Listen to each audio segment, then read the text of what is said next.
All right, folks, we are live right here on the Sports Talk Nation, the open mic program. Michael Cohen, your host, here with you. And it is December, it is Christmas time, and yes, it is hot stove season for Major League Baseball. And boy, it is cooking right now in the hot stove, for that matter. A lot going on, a lot of rumors, a lot of speculation, and we got a great guest joining us today to talk all about that throughout this show, and that is the one and only John Pielli, the Pass Ball Show. John, how you doing? Hey, what's going on, Mike? Good to talk to you. Absolutely, man. Happy holidays. Yeah, same here, Mike. So let's go right into this thing. I mean, so much is going on right now with the baseball off season. The big story, I guess we could start right off, is where's Manny Machado and Bryce Harper going to land? And I'm going to preface before we get into discussing whether Machado is going to go to the Yankees or he's going to go to the Phillies or the White Sox. I'm going to preface using something that you discussed even 2 years ago on your shows. And that was the idea, and really the fact that teams are not going to go out there and spend huge amounts of money. The days of the $300 million, $250 million contract over 10 years, those days have gone by the dinosaurs now. And we're seeing teams be a little more economically responsible for that matter in the contracts that they're doling out. And in the past, we would have seen Harper and Machado get a contract, have signed on the dotted line already, going back to, with the winter meetings having taken place. And neither one has signed. Both of them are taking their time. They're touring different teams. But I just find it very hard to fathom that either one is going to get this max mega deal that they are hoping for at this point. I could be dead wrong. Maybe you think differently now, but that's just my own feeling right now at this stage.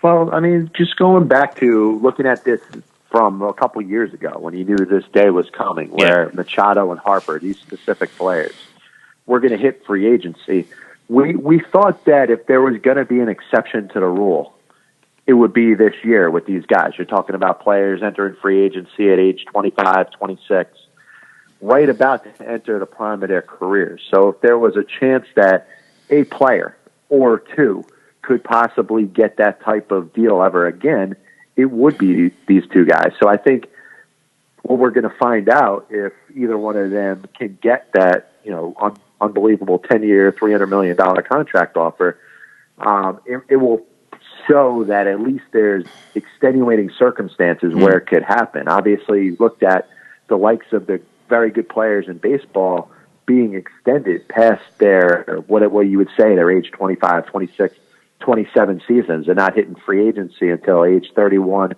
and 32.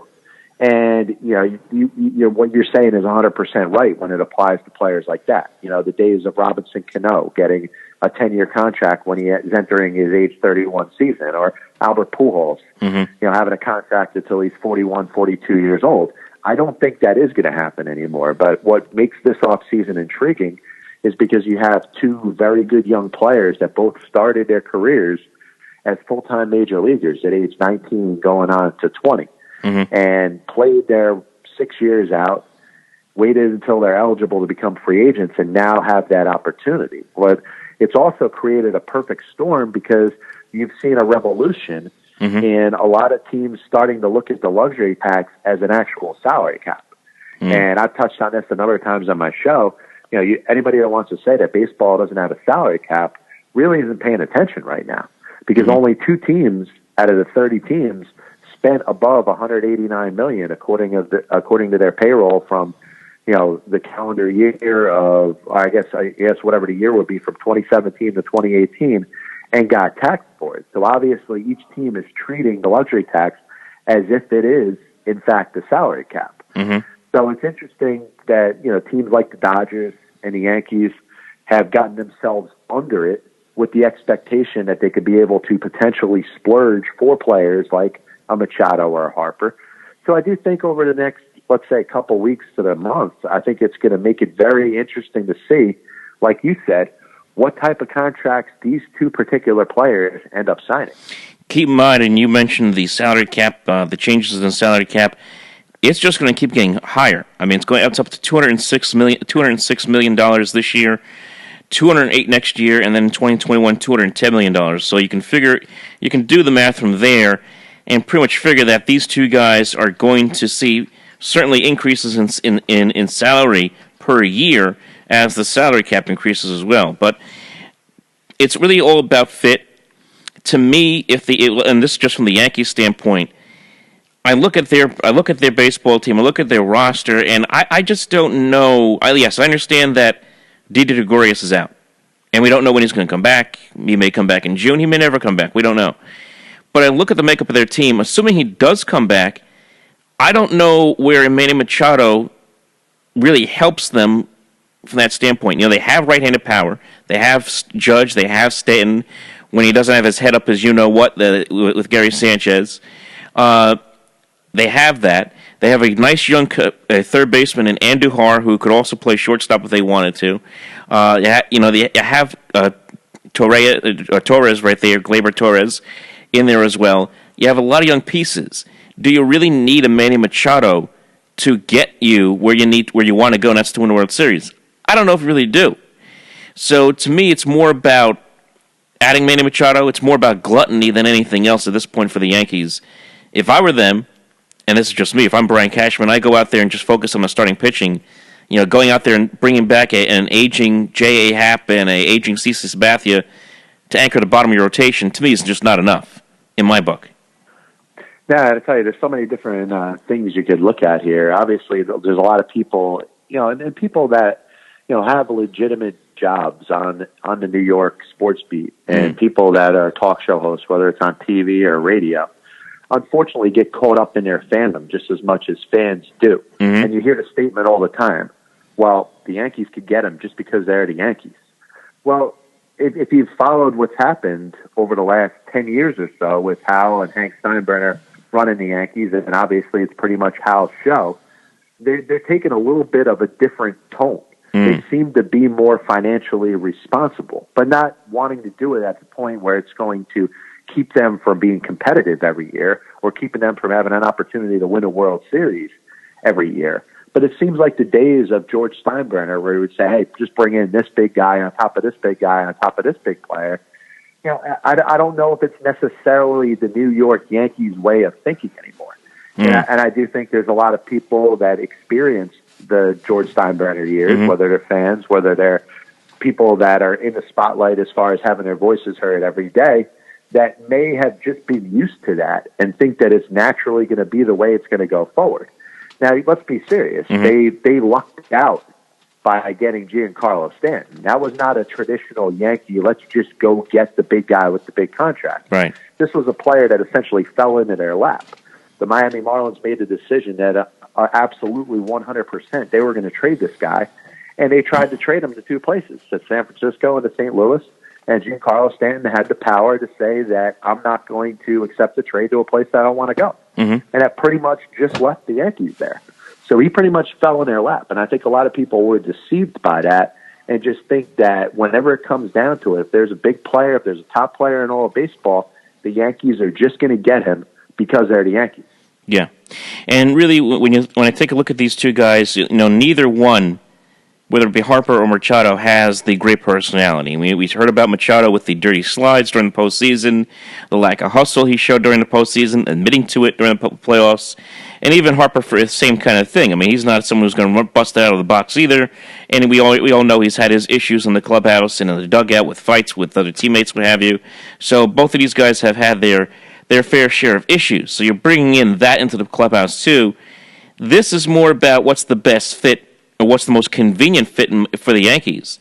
It seems like they're most smitten with Machado. It seems like that's the guy they would prefer over Harper. But look at their outfield situation. Brett Gardner is probably in his last year, his last legs at the Yankees. Do I want to believe, or does anyone want to believe, Aaron Hicks, who's a nice piece, maybe a better guy off the bench, is an everyday center fielder, multiple years? I don't know if I want to say that. So you almost have to sit there and look at the outfield and say, well, Yankees would almost be better off just getting Harper, for that matter, if we're just talking about what's the most convenient fit. Now, of course, and then you look at the fact that Harper's a left-hand batter. He balances that lineup a lot better with all the right-handed bats they have there, which is a point that's been brought up a number of times. But, I keep looking at the Yankees, and I see the thing that kind of hurt them the most, in spite of being a 100-win team, in spite of being a very good baseball team last year, one that came into the playoffs with a legitimate chance of winning the whole thing. Their roster from 1 to 25 was that good. Was there to be able to trust any one of their starting pitchers in a big spot to be able to give you 6, 7 innings in a game that mattered. And you saw it rear its head in the playoffs last year, especially against the Boston Red Sox. Mm-hmm. So the Yankees have gone out in this offseason and made it as if pitching is priority. They made a very good trade with the Seattle Mariners and got themselves James Paxton. They brought back Jay Happ, which I don't think is a bad thing. He went 7-0 for them last year. He pitched very well once he was acquired from the Toronto Blue Jays. Didn't pitch well in his one playoff game, but that was just one game. So, you would expect the Yankees to maybe just be in a position to add one more starting pitcher. CC Sabathia is, he's on his last year. They're not looking to get a ton out of him. They're looking to have him, maybe as a 5th starter, maybe even as a 6th starter, maybe as a guy that's going to fill in a little bit. You're not looking at the signing of CC Sabathia saying that they solidified anything with that. They're just giving him a little bit of, patronage and respect for everything that he did for that organization and getting them the World Series in 2009 and, being such a team guy. You're not looking at CC Sabathia as a significant upgrade in your rotation. Right. So all the focus that's being put on Manny Machado and Bryce Harper, I think is keeping away from what really should be focused on, and that's the Yankees getting themselves another starting pitcher. I agree. Now, you look at the free agent market, it's not like there's that guy out there right now. Patrick Corbin signed with the Nationals. This wasn't a really huge free agent class in regards to top end of the rotation pitchers. So you think of the trade market, and I don't know if a potential Machado signing is a precursor to maybe a trade for a starting pitcher, but that's the only thing that I could think of that makes any sense to me. Why would you just go out there and make your offense continue to add to it, which is already good, and do it at the expense of your starting pitching, which was your biggest weakness last year?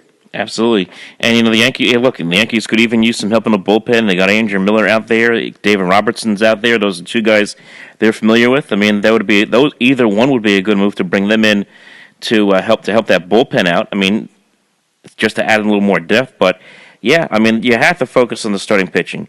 I take a look at the guys that are still available.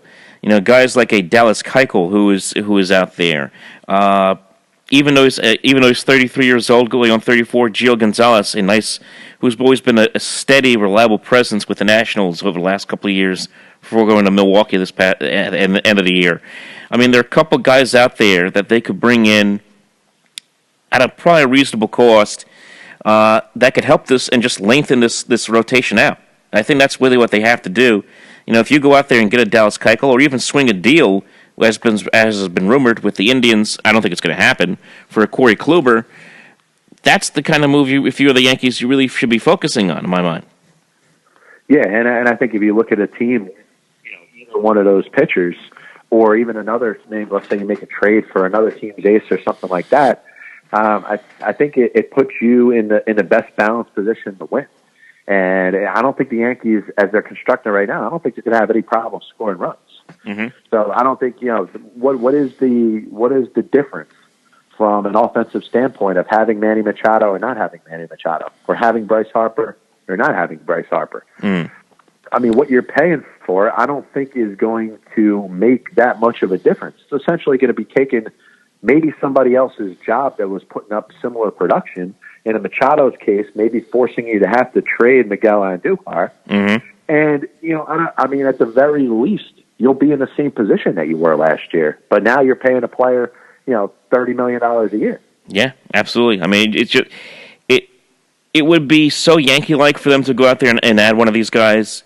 The way I'm thinking right now, I just my gut tells me Machado's going to sign with the Yankees. I wouldn't be shocked if he goes to Philadelphia. I just think he wants the Yankees that bad. He's talked about going there for such a long time. He's talked about it throughout. Even he's made no bones about it that he wanted to go there, even when he was with the Dodgers. I could just see him going there, and then it's just another situation where the Yankees just do it because, well, as people will say, they're the Yankees. They can do whatever the heck they want. But I got to ask you this before we move on to the Mets: how serious of a player do you think the White Sox and the Phillies are? Now, I know the Phillies, of course, have a tremendous amount of talent, young talent they have on that baseball team. and they've been adding to it with Juan Segura. They picked him up, and McCutchen as well this offseason. Which one of these two teams do you think is really a serious player for either Harper or Machado? Well, I think they're both players, Mike, but the question is, when it comes down to it, are either one of the teams willing to pay the money of what it's going to cost for either one of these players? I mean, I could see on the surface for the Phillies talking about how they want to get themselves in a position to be winning World Series and will do everything they can to do it. But there's going to come a time where there's going to be negotiations with a Machado or with a Harper, and the real money is going to come out. And the real cost of what it's going to be to bring either one of these two players in is going to come up.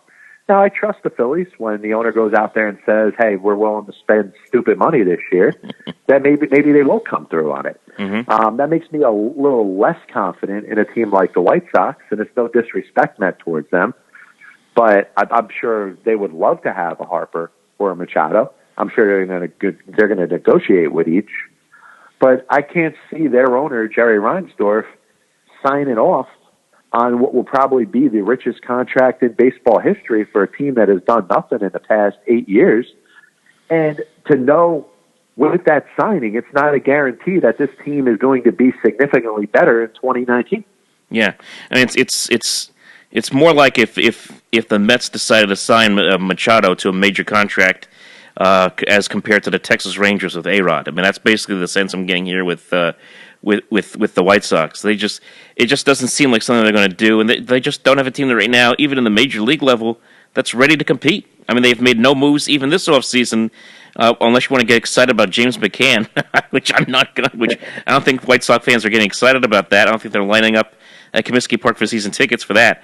But you didn't go out there and buy your Alonso juice? No, I didn't.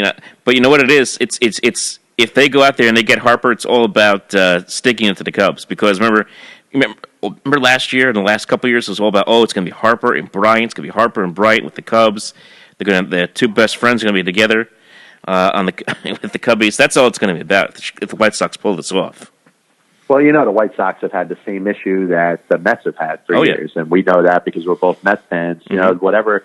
Whatever happens with the White Sox, nobody cares because they're the little brother to the Chicago Cubs. Pretty similar to nobody cares about the Mets because they're the Yankees' little brother. So that's something that I'm sure every White Sox fan and the White Sox as an organization have to deal with. I mean, they went out there and they went, 86 years without winning a World Series championship. And on a national level, nobody even really knew it. All the attention was on the Red Sox. All the attention was on the Cubs and how long they had to wait. And then 2005 comes and the Chicago White Sox end their historic drought. And it's like it fell on deaf ears and nobody even knew. People were like, wow, they really went that long without winning a World Series? It just showed how much people really cared on a national level about the Chicago White Sox. Pretty similar to what we got to deal with as Mets fans. Oh, yeah. But the other aspect I want to talk about with the White Sox is they do got a very good young core. It just hasn't reached the major league level yet. Yeah, you look at Luis Robert, who was their big Cuban signing. He's been playing in the minors. Yohan Moncada, who they got in the Chris Sale trade, played up in the major leagues last year, but looks like he's going through some growing pains. Scouts expect his power to come out a little more and be able to cut down on strikeouts a little bit. So they do got a group of young players. Eloy Jimenez, they got in the Jose Quintana trade with the Cubs, is probably one of the top prospects in all Major League Baseball, expected to be a 5-tool center fielder. So if the mission or what they're looking to sell to their fans is they have this good young core and they want to bring in a good young star to center their team around, I don't think it would be a bad idea. I mean, the question is, and I'm sure Manny Machado is going to ask himself this, Bryce Harper is going to have to ask himself this, how bad do you want to win right now? Because regardless of whether you put up an MVP season in 2019, there's no guarantee that the White Sox are really going to be that much better this year. You're going to have to wait a couple of years to see this team kind of take that next step and become that elite team in the American League Central, let alone in the entire American League. I mean, it'll be the total A-Rod to the Texas Rangers moves. Like, I'm just going to sit on the dotted line here for the most money. It really does seem like that. It does. signing the dotted line for most money, and then like 2 years later, I'm like, you know what? Get me out of here. Now, before we continue with John Pielli, we're going to jump over to talking about the Mets and their offseason. But before we do that, we jump to that part. It'll be part 2 of this segment here on the Open Mic program. Now, a couple updates since we recorded this program. Manny Machado did meet with the Philadelphia Phillies the other day, and it was about, I read it was a 3.5 hour, a 4 hour meeting that he had with the Phillies.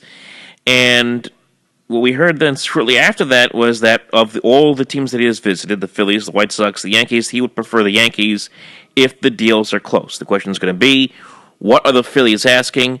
I think the Phillies, the Yankees are the more serious teams being considered here. The White Sox, as we discussed, not so much. What are the Phillies going to offer? Are the Phillies going to break the bank and give Manny Machado $300 million over 10 years? Are they going to do that? Are they going to go over that? That's going to be the big question. We know the Yankees have a certain budget in mind. They don't want to pay $300 million, from what we understand, for Machado, so there's going to be a little bit less. Will Machado take less money and even less years in order to go to a team like the Yankees that he wants to go to? That's going to be the big question. I think he will end up with the Yankees. The only question is how much, and is he willing to take that pay cut in order to do that? Now, the other big news regarding the other big-time free agent here, of course, is Bryce Harper, and there may have been a move made by the Los Angeles Dodgers in order to make that move happen. The Dodgers have been rumored to be linked with Harper in the last couple of days, and the Dodgers went ahead and made a big-time trade with the Cincinnati Reds. They shipped Yasiel Puig, Matt Kemp, and Alex Wood to the Cincinnati Reds for Homer Bailey and also a couple of prospects. It was a huge move by the Dodgers. A trade that moves basically $70 million in salary commitments and also will save the Dodgers roughly $17 million off of their luxury tax payroll for 2019, and it clears more than enough payroll for them to go out there and pursue a Bryce Harper. Now, some people also mention A.J. Pollock, but let's be honest, Harper is the guy that they would like to go out there and get. So that is a big-time move. Puig, of course, a guy who, very talented player, hits a lot of home runs, but also is a bit of a head case. They get him out of town. Wood was a decent pitcher for them in the last few years, and also Matt Kemp, a stalwart veteran, a guy who's been around for a long time with the Dodgers, Padres, Braves. He's been everywhere, but he's getting up there in age. I think he's like 35 or so. So he's getting up there. They move those guys over to the Reds. They get Homer Bailey, who's been a decent starter, at times a good starter for the Reds. So they get another arm for their rotation, but this is all about making the move, as I said, for Bryce Harper. So are they going to go all in for him? Do they maybe surprise people and bring back Manny Machado? They haven't really gotten into that sweepstakes at all and haven't been linked to Machado at all. Do they go out there and jump into those sweepstakes again? We will find out and see, but it's an intriguing move. It's a move that is setting up for a bigger move by the Dodgers here in the next couple of days, maybe even within the next week or so as we get through Christmas towards New Year's. So the hot stove just keeps getting hotter and hotter, for that matter. Now, we'll have part 2 of this show on the next video. John and I will talk about the New York Mets and their offseason moves so far this year. Remember, folks, to follow us on the social media, follow us at OpenMicNJ on Twitter and also Facebook.com/OpenMicProgram. Remember, like and subscribe right here to the Sports Talk Nation. We'll talk to you a little bit later.